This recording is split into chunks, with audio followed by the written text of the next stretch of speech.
After this, Absalom got himself a chariot and horses, and 50 men to run before him. And Absalom used to rise early and stand beside the way of the gate.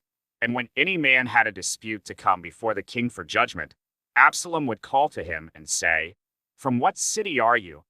And when he said, "Your servant is of such and such a tribe in Israel," Absalom would say to him, "See, your claims are good and right, but there is no man designated by the king to hear you." Then Absalom would say, "Oh, that I were judge in the land! Then every man with a dispute or cause might come to me, and I would give him justice." And whenever a man came near to pay homage to him, he would put out his hand and take hold of him and kiss him. Thus Absalom did to all of Israel who came to the king for judgment. So Absalom stole the hearts of the men of Israel. And at the end of 4 years, Absalom said to the king, "Please let me go and pay my vow, which I have vowed to the Lord in Hebron. For your servant vowed a vow while I lived at Geshur in Aram, saying, 'If the Lord will indeed bring me back to Jerusalem, then I will offer worship to the Lord.'" The king said to him, "Go in peace." So he arose and went to Hebron. But Absalom sent secret messengers throughout all the tribes of Israel, saying, "As soon as you hear the sound of the trumpet, then say, 'Absalom is king at Hebron.'" With Absalom went 200 men from Jerusalem who were invited guests, and they went in their innocence and knew nothing. And while Absalom was offering the sacrifices, he sent for Ahithophel the Gilonite, David's counselor, from his city Gilo. And the conspiracy grew strong, and the people with Absalom kept increasing. And a messenger came to David, saying, "The hearts of the men of Israel have gone after Absalom." Then David said to all his servants who were with him at Jerusalem, "Arise, and let us flee, or else there will be no escape for us from Absalom. Go quickly, lest he overtake us quickly and bring down ruin on us, and strike the city with the edge of the sword." And the king's servants said to the king, "Behold, your servants are ready to do whatever my lord the king decides." So the king went out, and all his household after him. And the king left 10 concubines to keep the house.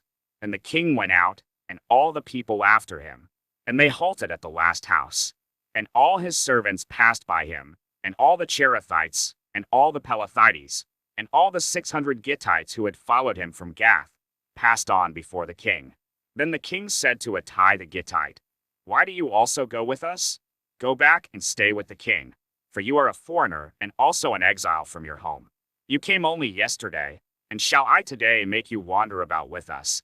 Since I go I know not where. Go back and take your brothers with you.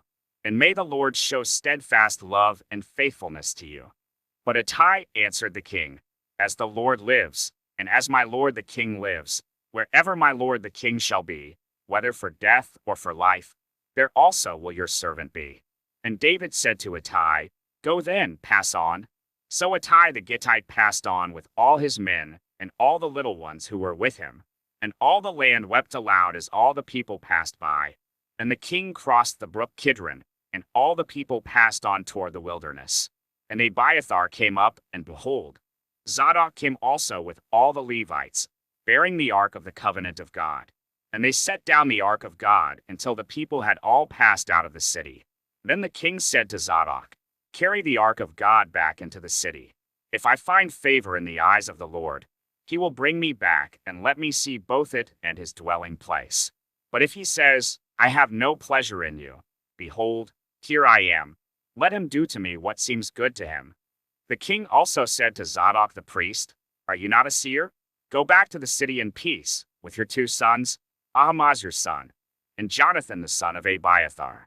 See, I will wait at the fords of the wilderness until word comes from you to inform me." So Zadok and Abiathar carried the ark of God back to Jerusalem, and they remained there. But David went up the ascent of the Mount of Olives, weeping as he went, barefoot and with his head covered. And all the people who were with him covered their heads, and they went up, weeping as they went.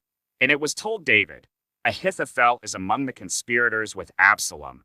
And David said, "O Lord, please turn the counsel of Ahithophel into foolishness."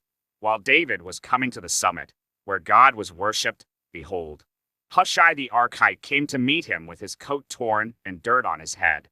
David said to him, "If you go on with me, you will be a burden to me. But if you return to the city and say to Absalom, I will be your servant, O king, as I have been your father's servant in time past, so now I will be your servant, then you will defeat for me the counsel of Ahithophel.